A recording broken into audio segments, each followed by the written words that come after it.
7 నుంచి నైట్ 1:30 వరకు నా పిల్లలు అక్కడనే పోలీస్ స్టేషన్లో ఉంటారు.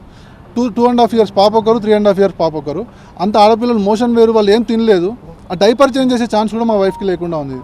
ఇట్లాంటి సంస్కృతి ఇప్పుడు మనం చేసేది. ఇట్లా మా ఒక మధ్యతరగతికి ఇంత టార్చర్ చేసి ఏమొస్తుంది? నేను ఇప్పటివరకు కూడా నేను గవర్నమెంట్కి అగెనెస్ట్గా మాట్లాడలేదు, మన పోలీసులకు అగెనెస్ట్గా మాట్లాడలేదు. ఇట్లా నాలాంటి వాళ్ళని ఇంత ఇబ్బంది పెడితే వాళ్ళకి ఏమొస్తుంది? ఇప్పుడు ఏసీపీ గారికి, డీసీపీ గారికి ఏమొస్తుంది ఇంత ఇబ్బంది పెడితే? అయితే కొన్ని ఛానల్ లోపల పని కట్టుకొని మీరు ఆరోగ్యశ్రీ ఉన్నప్పుడు కొన్ని కోట్ల రూపాయలు స్కామ్ చేశారని చెప్పి ప్రచారం చేస్తున్నారు. అది ఎంతవరకు నిజం? ఒక్క స్కామ్ చేసినట్టు ఒక్కటి ప్రూవ్ చేయండి సార్. ఒక ఆరోగ్యశ్రీలో పనిచేసే జిల్లా మేనేజర్కి అన్ని స్కామ్లు చేసే స్కోప్ ఉండదు, దానికి అంతా ఉండదు, ఆ వ్యవస్థ ఉండదు. మీరు ఒకసారి ఏదన్నా నన్ను ప్రూవ్ చేయండి, దేనికైనా నేను రెడీ. ఇప్పుడు ఫేక్ సిమ్ కార్డులు ఏదో తీసుకున్నాడు, అన్ని అంతర్రాష్ట్ర ముఠాగా అని చెప్పేసి అని అంటారు. నాకు అగెనెస్ట్గా నేను ఒక్క తప్పు చేసినట్టు నాకు చూపిస్తే నేను ఏ శిక్షకైనా నేను రెడీ.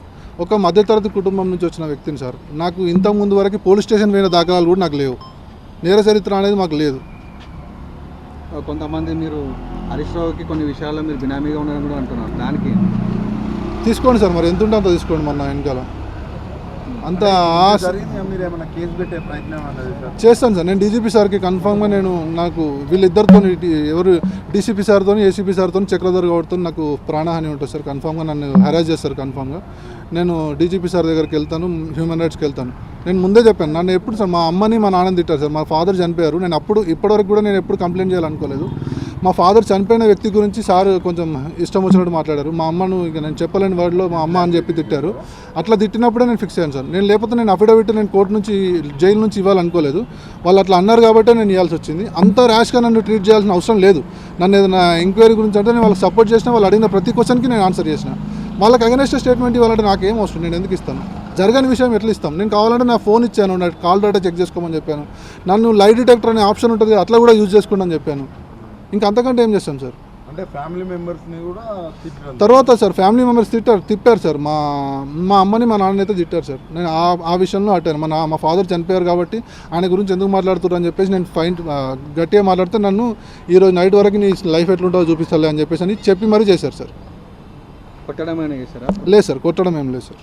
కొట్టడం ఏం లేదు. నన్ను మెంటల్గా చాలా హెరాస్ చేశారు సార్. నేను పోతాను సార్. ఇప్పుడు నా ఇజ్జత్, నా పరువు మొత్తం తీశారు. నన్ను డిపార్ట్మెంట్, నా జాబ్ పరంగా నన్ను స్టేట్ వైడ్ నా ఇజ్జత్, నా పరువు మొత్తం తీశారు.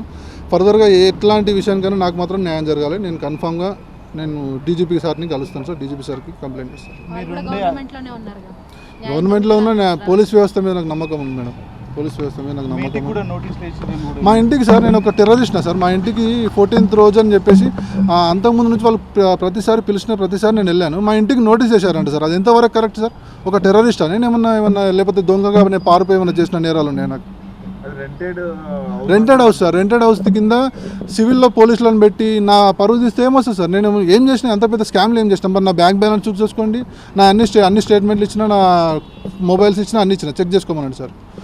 నాకు అగెనెస్ట్గా ఒక్క కంప్లైంట్ ఉన్నా నేను ఏ శిక్షకనే నేను రెడీ ఉన్నాను సార్.